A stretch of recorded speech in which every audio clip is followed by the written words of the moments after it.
আজকে সকালে ঘুম থেকে ওঠার বাদে বাবা কইলো যে গাদা কলেজ যাবে কি, আমি আরো না করলাম যে বাবা যদি কইছে তাহলে না করি আজকে টাঙ্কি মারুমনি। আর আজকে টাঙ্কি মারার কথা ভাবছি, আর আঙ্গ বাবা কয় কি কয় গাদা তাহলে আমরা ধান কাটতে যাই নিরাওগা।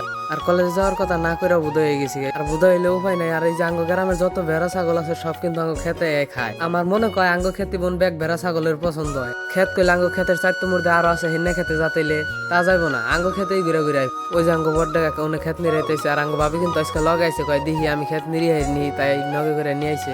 আর বাড়ির কাম তো কইরা খানি নাকবো, উপায় নাই। আর আমিও কিন্তু খেতে আই বললাম, এখন কিন্তু আমিও খেত নিরান ধরুম। হায়রে ভাই কি কমু দুঃখের কথা, যে রোদ উঠছে জীবন শেষ একবারে। আর আমি ধান খেত নিরাই না পাট খেত নিরাই দিয়েছি, আমি কিছু দিশা পাইতেছি না। ধান কিন্তু হালকা পাতলা হয়েছে খেতে, কিন্তু ঘাস কিন্তু বুঝায়। আর আমি কিন্তু মনে মনে ভাবতাইছি হায়রে কলেজে না যাই কিন্তু একবার মহাবড় ভুল করে হালাইলাম। কলেজে থাকলে ক্লাস করতাম বা না করতাম, ঘোরাঘুরি করতাম। আর এখন রোদের মধ্যে পইরা খেত নিরাইতেছি। আর আঙ্গ খেতে কিন্তু রাগিয়া পানি দেওয়া বাদ দিছি, খেত সেত ফাইডা গেছে গা, তাও কিন্তু আমরা পানি দেওয়া বাদ দিছি।